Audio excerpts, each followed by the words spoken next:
going on, guys? Hey, are you in the market to buy a home right now and you're sick and tired of constantly hearing people talk about how much they paid over for a home? Well, today we're going to talk about the difference between actually the list price of a home and what the market value of a home is. What's going on, guys? My name is Matt Steenburgh and I'm your local Central Valley real estate agent with Team Spencer of PMZ Real Estate. And today's topic that we're talking about is the difference between list price and market value. What are the difference between the two and what do the two of those mean? So let's get right to it. First things first, list price. The list price of a home is something that's established between the agent that is representing the seller and the sellers themselves. The two of them get together and they decide on what the home should be listed for that they want to try to sell the home at or above. So for instance, if I met with a client of mine that was wanting to sell their home, I would bring in information to show them comparable homes in their area that have sold at a specific price. Between my expertise in the field and what the seller believes that they can sell their home for, we are going to establish what is called the list price. That is what we are going to initially put the home on the market for. Now, moving on into market value, it's a little bit different because there's a couple of different definitions of what the market value actually can mean. The first definition that I'm going to talk about is exactly what it sounds like, the true market value of a home. When someone pays 20, 30, 40, 50, even 100,000 or more over for a home, that doesn't necessarily equate to them paying over the market value.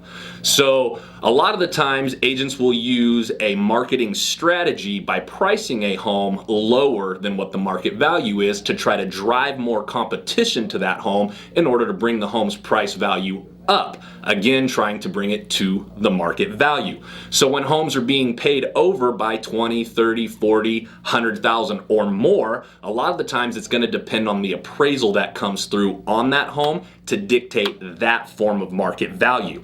Now, once the appraisal comes through, if it's low, buyers can choose to go above what the appraised value is, or they can choose not to go above that appraised value, and the sellers then have to make the choice of either accepting that lower value for their home at what the market is truly worth, or they have to cancel the contract with that buyer, throw their home back on the market, and hope that they're gonna get more for their home this next go on the market.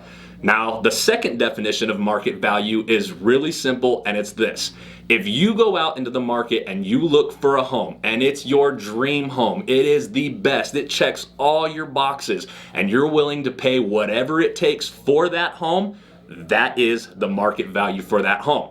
An example of it would be if you had a $300,000 home that you were selling and a buyer came through and just thought that it was the best home on the planet and they were willing to give you $500,000 for that home, even if it wasn't worth $500,000. If that buyer thinks it's worth $500,000, the home is worth $500,000 to them. So it's just a simple thing between the two. List price is a price that the home is going to be listed at, whereas market value is the true value of the home.